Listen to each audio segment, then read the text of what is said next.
Ambicioze me projekte të mëdha. Erdhi përpajrim Rama nga Londra në Prishtinë, ku qytetarëve u premtoi zgjidhje për shumë të lashe. Unë jam përparim Rama, i lindën këtu, në Prishtinë, në një familje me prind dashtun, kreativ e punëtor. Këtu jam shkollu deri në vitin e 2 të shkollës mesme. Zgjerimi dhe ridefinimi i qendrës ishte njëri nga premtimet.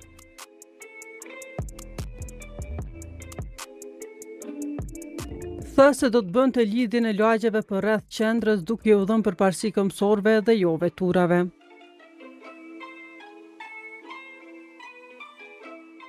E platformat lidhëse do të shfrytëzoheshin si vend parkingje.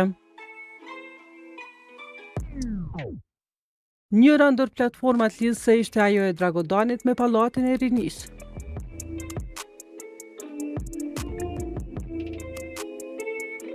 Kjo platformë do të dukej kështu sipas projekcionit.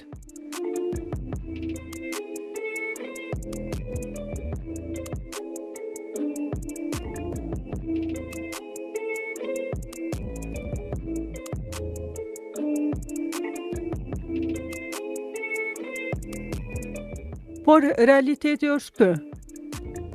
Kanë mbetur edhe pak muaj deri në përfundim të mandatit dhe projekti i cili u premtua se do të realizohej për 3 vjet nuk u përmbush. Punimet kanë nisur muaj më parë, megjithëse pa pasur leje nga Instituti i Monumenteve të Kosovës për vazhdimin e këtij projekti për te i hekur rrudhës.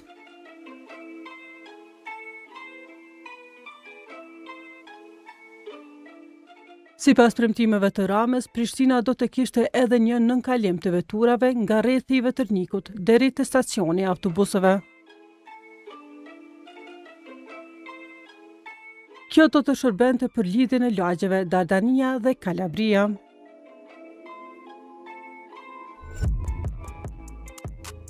Por realiteti është ky.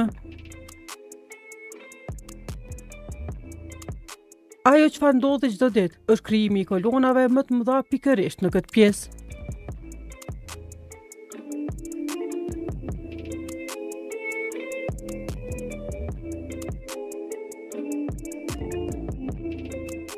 Premtime e projekte të mëdha kishte edhe për lagjen Ulpiana, konkretisht për soliterët.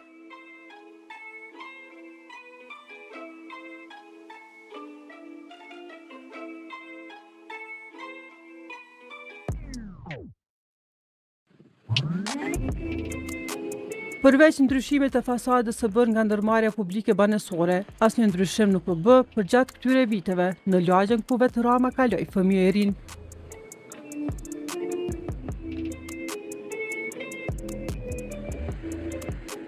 E ndërtimi i sheshit deri te rrethti me flamur nuk u diskutua më fare pasi bllokadat e para i gjeti në rrugën George Bush, ku punimet i filloi pa pasur leje. Puna nuk po vazhdon, por rrethojat kanë mbetur pengesë për qytetarët. Çfarë ka bërë Rama gjatë këtij mandati? Sipas asamblisë të vetëvendosjes, Fejmë Osmani është bllokimi i qytetit dhe i veturave. Sa banorët nuk i mojnë me premtimet e përparimit, por që kanë qenë jashtëzakonisht shumë. Ata që s'kanë mundësi t'i rikujtojnë përmes ndonjë video apo përmes programit cilin e kanë hiq prej shumicës të faqeve në të cilat e kanë postuar atëherë, është problem ta mbojnë mend cili ka qenë premtimi kryesor i tij. Mirë, po realisht qendra ka qenë pikë synim kryesor i premtimit me të cilin besoj ka marrë shumë votë. Premtimi për qendrën ka qenë i jashtëzakonshëm. Përparimi ka pas thonë tash e 4 vjet më parë se do ta tangjentoj qendrën e Prishtinës nga 6 anë e qytetit, në për të cilat do të koha për të arritur në qendër do të jetë maksimalisht 7 minuta ose 500 metra nga cila don, nga stacioni autobusave, Arbëria, Bregu i Diellit, qyteti i vjetër, madje edhe Kodrën e Trimave ka pas fut në këtë mes që edhe aty të ndërtoj një platformë ndërlidhëse me gjelbrim sipër e me nënkalim dhe parkingje nëntoksore nën. Nga të gjitha këto premtime, vetëm një e ka realizuar. E ajo është bllokimi i qytetit dhe bllokimi i veturave. Sipas tij, në zgjedhjet e ardhshme lokale, duhet ndëshkuar LDK-ja që gjatë këtij mandati pati një alternativë të gabuar. Unë mendoj se duhet ndërshkohet LDK-ja, për arsye që ka sjellë një alternativë e cila i ka bërë shumë dëm Prishtinës, sepse jam i sigurt që përparimi nuk ndërshkohet, sepse nuk do të kandidoj fare. Kjo madje shihet tashme se nuk do të kandidoj dhe nuk ka as pse të kandidoj sepse është i ndëshkuar tashme nga banorët. Ata e kanë pa se çfarë mund të bëjë Prishtinës nëse i jepen edhe 4 vite të tjerë. Por përveç qendrës, sipas Osmanit, asnjë premtim nuk u përmbush as në periferitë e Prishtinës. Qendra nuk e lëshon me dalë me pa periferin. Unë nuk e maj mend që kryetari i Prishtinës, pasi që ka fituar mandatën, ka dalë dhe ka parë periferin. Nuk di s'paku për këto fshatrat që unë i kaloj për ditë, madje edhe këtu ku banoj vetë. Kryetari nuk ka qenë asnjëherë, nuk i ka pa, nuk e din gjendjen, e madje nuk i ka pa as me investime, as me fonde, as me projekte.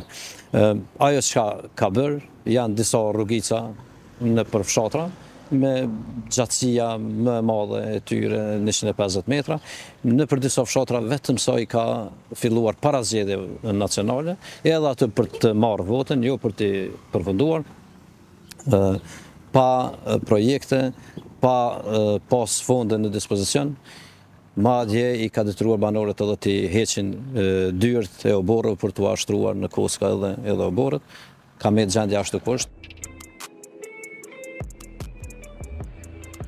E qytetarët janë të zhgënjur me atë që Rama ka bërë gjatë këtij mandati. S'po më shpreh. Me komunikacion që ne ka mbyrë, sajde ne ka bo, komunikacion ne ka bo.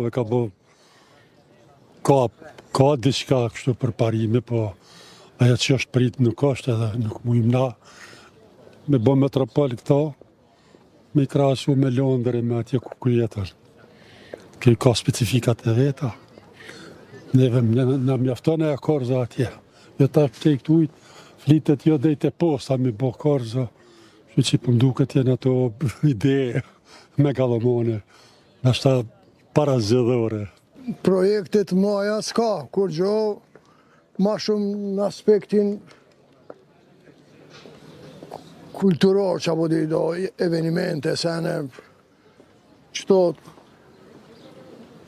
trotuaret, sene, diçka ka punu, për mu shumë pak. Si pas premtimeve, seneve, nuk ka.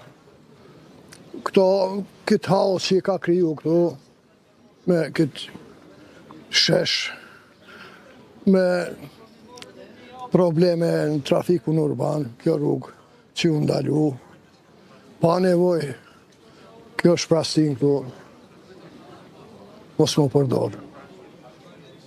Unë s'jom i knaqën, më jo të drejt me thonë, jo.